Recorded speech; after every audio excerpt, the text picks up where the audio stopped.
ലോകമഹായുദ്ധത്തെ പറ്റിയൊക്കെ നമ്മൾ കേട്ടിട്ടേ ഉള്ളൂ. ഇത് കേൾക്കുന്ന മജോറിറ്റി ആൾക്കാരുടെ സമയത്തും നടന്നതല്ല. അന്ന് രണ്ട് ചേരിയായിട്ടായിരുന്നു യുദ്ധം. അമേരിക്കയും പക്ഷവും ജർമ്മൻ പക്ഷവും. അത് കഴിഞ്ഞ പിന്നെ ഒരു ലോകമഹായുദ്ധം നമ്മൾ ഒരുപാട് തവണ കേൾക്കാറുണ്ട്.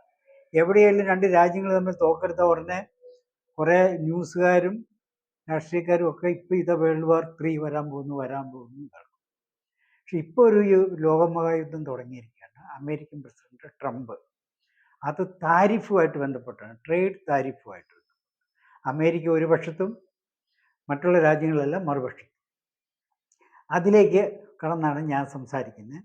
അത് ഭയങ്കര കോട്ടമായിരിക്കും നമ്മുടെ രാജ്യത്തിന്, ഭയങ്കര തീരാനഷ്ടമായിരിക്കും, നമ്മുടെ രാജ്യത്തെ കയറ്റുമതി നിന്ന് പോയി എന്നൊക്കെ പറഞ്ഞ് ഭയപ്പെടുത്തുന്ന ധാരാളം പേരുണ്ട്. അപ്പം ഇതിന് രണ്ട് ഗുണങ്ങളുണ്ട്. ഇന്ത്യൻ ജനതയ്ക്കും അമേരിക്കൻ പ്രസിഡന്റ് ഗുണവും, ഇന്ത്യൻ പ്രധാനമന്ത്രിക്കും അമേരിക്കൻ ജനതയ്ക്ക് കോട്ടവും. അതിനെപ്പറ്റിയാണ് ഞാനിന്ന് സംസാരിക്കുന്നത്. വീഡിയോയിലേക്ക് എല്ലാവർക്കും സ്വാഗതം. മലയാളി വാർത്താ ഹിഡൻ എന്ന ചാനൽ.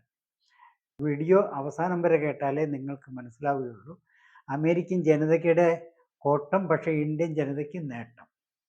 അമേരിക്കൻ പ്രസിഡന്റിന് നേട്ടം, ഇന്ത്യയിലെ മോദിക്ക് കോട്ടം. എന്താണെന്നുള്ള കാര്യം. അമേരിക്കയിൽ ചെന്ന് കഴിഞ്ഞ് നമ്മൾ അവിടുത്തെ ഏത് സൂപ്പർ മാർക്കറ്റിൽ പോയാലും വിദേശ രാജ്യങ്ങളിലെ പ്രൊഡക്ട്സുകളെ അവിടെ വാങ്ങിക്കാൻ കിട്ടും. ഇപ്പം മലക്കറി, അതായത് പച്ചക്കറി, ധാന്യങ്ങൾ ഇങ്ങനെയെല്ലാം നോക്കുകയാണെങ്കിൽ അതെല്ലാം മെക്സിക്കോയിൽ നിന്നും സൗത്ത് അമേരിക്കൻ രാജ്യങ്ങളിൽ നിന്നും വന്നതായിരിക്കും. മറ്റുള്ള പ്രോസസ്ഡ് ഫുഡ് പ്രോഡക്ട്സ് നോക്കിയാൽ അത് മജോറിറ്റി ഇന്ത്യയിൽ നിന്നായിരിക്കും. ടെക്സ്റ്റൈല്, ഗാർമെൻറ്റ്സ് ഇങ്ങനെയുള്ളത് നോക്കിയാൽ അത് Thailand, Philippines, Indonesia, Japan, Korea, Bangladesh, India എല്ലായിടത്തുനിന്നുമുണ്ട്. പിന്നെ ഇതുകൂടാതെ ഇലക്ട്രോണിക്സ് ഐറ്റംസ്, ഫാർമസ്യൂട്ടിക്കൽ മരുന്നുകൾ, പിന്നെ ഇലക്ട്രിക്കൽ മെഷീനറീസ്, ഇങ്ങനെയുള്ള ധാരാളം സാധനങ്ങൾ, ഇതെല്ലാം മറ്റുള്ള രാജ്യങ്ങളിൽ നിന്ന് വരുന്നതാണ്. പിന്നെ ഇതുകൂടാതെ ഈ പറഞ്ഞ എല്ലാ പ്രോഡക്റ്റും ചൈനയിൽ നിന്നും ധാരാളം അവിടെ ഡംപ് ചെയ്യുന്നുണ്ട്. അപ്പോൾ അവിടുത്തെ തെരഞ്ഞെടുപ്പിന് മുമ്പ് തന്നെ ട്രംപ് പറഞ്ഞായിരുന്നു അമേരിക്കയെ ഒരു ഡംപിങ് ഗ്രൗണ്ടായിട്ട് ഇനി മാറ്റുകയില്ല. അപ്പോൾ ഇതെല്ലാ രാജ്യങ്ങളും അവിടെ കൊണ്ടുപോയി ഡംപ് ചെയ്യുക. കാരണം അവിടെ ഇറക്കുമതി ചുങ്കം കുറവാണ്. അപ്പം ഈ രാജ്യങ്ങളിലൊക്കെ പ്രൊഡക്ഷൻ കോസ്റ്റ് കുറവാണ് മറ്റുള്ള രാജ്യങ്ങളിൽ. അപ്പോൾ ഈ പ്രൊഡക്ഷൻ കോസ്റ്റ് കുറച്ച് അവിടെ കൊണ്ടുപോയി കൊടുത്താൽ അവിടുത്തെ ജനങ്ങൾക്കും അത് വില കുറച്ച് കിട്ടും. പിന്നെ അമേരിക്ക മനുഷ്യരുടെ ഒരു ഡംപിങ് ഗ്രൗണ്ടാണ്. പ്രസവിക്കാനായിട്ട് അങ്ങോട്ട് ചെല്ലും. അതൊരു മെറ്റേണിറ്റി ഹോസ്പിറ്റലിൽ നിന്നാണ് അമേരിക്കൻ പ്രസിഡന്റ് തന്നെ പറഞ്ഞിരിക്കുന്നത്. അതും അവിടെ ചെന്ന് ഞാൻ മനസ്സിലാക്കിയിട്ടുള്ള കാര്യങ്ങളാണ്. ഇത് കാലക്രമേണ ഒരു രാജ്യത്തിനും ഭൂഷണമല്ല. മറ്റുള്ള രാജ്യങ്ങളിൽ നിന്ന് മാൻപവർ ആയിട്ടാണേലും സാധനങ്ങളായിട്ടാണേലും കണ്ടമാനം ഇറക്കുമതി ചെയ്താൽ എപ്പോഴേലും ഒരു ക്രിട്ടിക്കൽ അവസരം വരുമ്പോൾ ഈ സാധനങ്ങളുടെ വരവും നിൽക്കാം. പിന്നെ അകത്തുള്ള മനുഷ്യരാണെങ്കിൽ അവരുടെ ലോയൽറ്റി അവർ ജനിച്ച രാജ്യത്തോടായിരിക്കും.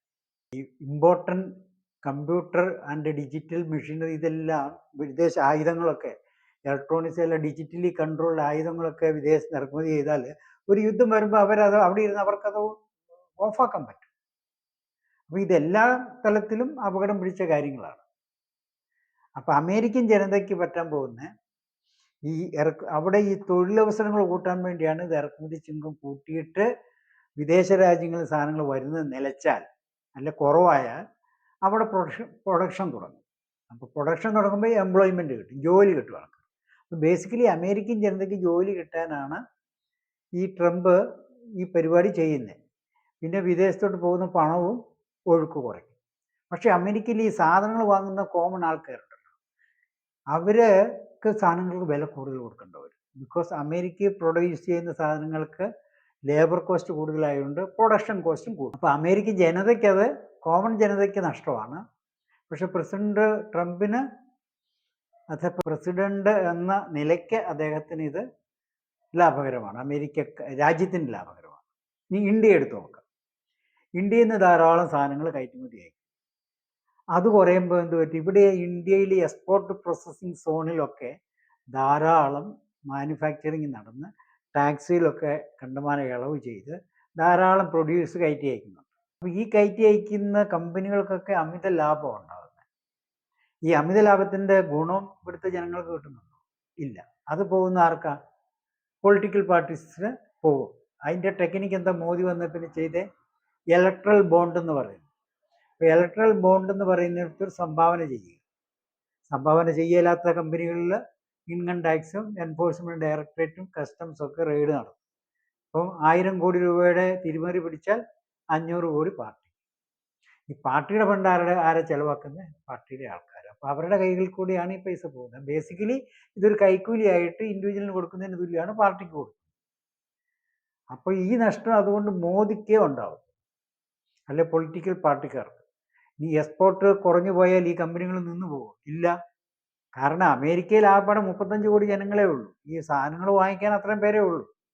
അതേ സ്ഥാനത്ത് ഇന്ത്യയിൽ 160-170 കോടി ജനങ്ങളുണ്ട്. അതായത് അതിൻ്റെ അമേരിക്കയിൽ ഉള്ളതിൻ്റെ 5 ഇരട്ടി. അപ്പം ഇവിടെ ഈ 170 കോടി ജനങ്ങളുള്ള ഈ രാജ്യത്തെ പോലെ വലിയൊരു മാർക്കറ്റ് ചൈനയിൽ മാത്രമേ ഉള്ളൂ. ബാക്കി എല്ലായിടത്തും 35 കോടി, I think third largest population അമേരിക്കയുടെ. ബാക്കി എല്ലാ രാജ്യങ്ങൾക്കും ഈ 35 കോടിയിൽ കുറവേ ഉള്ളൂ. ഈ എൻ്റയർ യൂറോപ്യൻ പോപ്പുലേഷൻ എടുത്താൽ തന്നെ ഇന്ത്യയുടെ അത്രയില്ല പോപ്പുലേഷൻ. അപ്പം ചൈനയും ഇന്ത്യയാണ് ലോകത്തിലെ ഏറ്റവും വലിയ മാർക്കറ്റ്. അപ്പം നമ്മുടെ രാജ്യത്ത് ഉണ്ടാക്കുന്ന ഇവിടെ തന്നെ ചിലവാക്കാൻ പറ്റും. അപ്പം ഇവിടെ ഇത് വിറ്റഴിക്കുമ്പോൾ ജനങ്ങൾക്ക് എങ്ങനെയാണ് നേട്ടം എന്ന് ഞാൻ ആദ്യം പറഞ്ഞു. അവിടെ ഇവിടുത്തെ സാധനങ്ങൾക്ക് വില കുറയും. കാരണം എക്സ്പോർട്ട് സാധനങ്ങൾ അയക്കുന്ന കുറയുമ്പോൾ ആ സാധനങ്ങൾ ഡൊമസ്റ്റിക് മാർക്കറ്റിൽ അവൈലബിൾ ആവും. അപ്പോൾ വിലയും കുറയും. അപ്പോൾ ഇന്ത്യയിലെ ജനങ്ങൾക്ക് നേട്ടം. കോട്ടമുള്ളത് മോദിക്ക്, പ്രൈം മിനിസ്റ്ററിന് മാത്രമേ ഉള്ളൂ. അതുപോലെ അമേരിക്കൻ ജനതയ്ക്ക് നഷ്ടം, അവിടെ നേട്ടം പ്രസിഡന്റിന്. ഇന്ത്യയുടെ വിദേശ നാണയനിധി കുറഞ്ഞു പോകുന്ന ഒരു പേടി ആണ് ഈ തൽപര കക്ഷികളൊക്കെ പറയുന്നത്. ഈ തൽപര കക്ഷികളാണ് ഇതിനെല്ലാം ഈ ചുക്കാൻ പിടിക്കുന്നത്. ഇവരൊക്കെ പെയ്ഡ് ആൾക്കാരായിരിക്കും, ഒരു വിദേശ രാജ്യങ്ങളുടെയും കമ്പനികളുടെയും ഒക്കെ. നമുക്കിപ്പോൾ ഏകദേശം $600 ബില്യൺ വിദേശ നാണ്യ ശേഖരമുണ്ട്. അത് ഏകദേശം 100 ലക്ഷം കോടി രൂപയിൽ കൂടുതൽ. അപ്പോൾ നമ്മൾ വിദേശ നാണ്യം വരുന്നതിൻ്റെ അത്രയും നമ്മൾ വാങ്ങുന്നതിന് കൊടുക്കുന്നില്ല. അതുകൊണ്ടാണ് ഈ വിദേശ നാണ്യം ഇത് കൂടിക്കൊണ്ടിരിക്കുന്നത്. ഇനിയിപ്പോൾ ഈ എക്സ്പോർട്ട് കുറയുമ്പോൾ വിദേശ നാണ്യത്തിൻ്റെ വരവ് കുറയും. പക്ഷേ ഇന്ത്യയെ പോലൊരു രാജ്യത്തിൽ അതിലും ഭയപ്പെടേണ്ട ആവശ്യമില്ല. കാരണം കോടിക്കണക്കിന് ഇന്ത്യക്കാർ വിദേശ രാജ്യങ്ങളിലൊക്കെ ജോലി ചെയ്തിട്ട് ധാരാളം പണം ഇങ്ങോട്ട് അയക്കുന്നു. ഈ $600 ബില്യൺ നല്ലൊരു ശതമാനം വിദേശത്ത് ജോലി ചെയ്യുന്നവരയക്കുന്നത്. അതിനിയും വന്നുകൊണ്ടിരിക്കും. അപ്പോൾ നമ്മുടെ വിദേശ നാണ്യ ശേഖരണത്തിൽ വലിയ കുറവ് വരത്തില്ല. പിന്നെ ഈ ആയുധങ്ങൾ വാങ്ങാനാണ് ഏറ്റവും കൂടുതൽ പൈസ നമ്മൾ വിദേശ നാണ്യം ചെലവഴിക്കുന്നത്. ഈ ആയുധം വാങ്ങുന്ന രാജ്യത്ത് അത് രൂപയായിട്ട് അക്സെപ്റ്റ് ചെയ്താലേ വാങ്ങുള്ളൂ എന്ന് പറഞ്ഞാൽ അതും നടക്കും. അപ്പോൾ ഡോളർ തന്നെ വേണമെന്നില്ല. അപ്പോൾ ഇന്ത്യക്ക് ഒന്നും ഭയപ്പെടേണ്ട യാതൊരു ആവശ്യമില്ല. തൻ്റെ അടുത്തോടെ തീരുമാനം എടുക്കേണ്ട കാര്യമേ ഉള്ളൂ. ട്രംപിൻ്റെ ഒരു കൊതുക്കറിവാണ് ഇപ്പോൾ ഈ ഇന്ത്യയുടെ മേൽ 50% ചുമത്തി എന്നുള്ള കാര്യം കൂടെ ഇവിടെ ഞാൻ പറയാൻ ആഗ്രഹിക്കുന്നു. കൊതുക്കറിവ് എവിടെയാണ് വന്നെന്ന് ചോദിച്ചാൽ മോദിയോടൊരു പിണക്കം. മോദിയോട് പിണങ്ങാൻ കാര്യം എന്താ? മോദിയുടെ കയ്യിലിരിപ്പ്. മോദിയുടെ വിചാരം മോദിക്ക് മാത്രമേ എല്ലാം അറിയാവുള്ളൂ. ലോകത്തുള്ള ഏറ്റവും വലിയ cunning, Crook, clever, bluff master ആണെന്നാണ് വിചാരം. പക്ഷേ ട്രംപിൻ്റെ അടുത്ത് ഇതുപോലെ ബ്ലഫ് ചെയ്ത് ഏശിയില്ല. എന്നാൽ ട്രംപ് വിചാരിച്ചു മോദിക്കിട്ട് നല്ലൊരു പണിയും കൊടുക്കും. ബാക്കിയൊക്കെ പുറമേ പലതും പറയും. It is A personal grudge. അതായത് അമേരിക്കയിൽ മോദി ചെന്നപ്പോൾ ട്രംപിനെ കാണാൻ പോയി. നന്ദി, നമസ്കാരം. ചാനൽ ഇഷ്ടപ്പെട്ടെങ്കിൽ സബ്സ്ക്രൈബ്. വേറിട്ട കാഴ്ചപ്പാടുകളിലൂടെ കാര്യങ്ങൾ ഞാൻ പ്രസൻറ്റ് ചെയ്യുന്നതാണ്.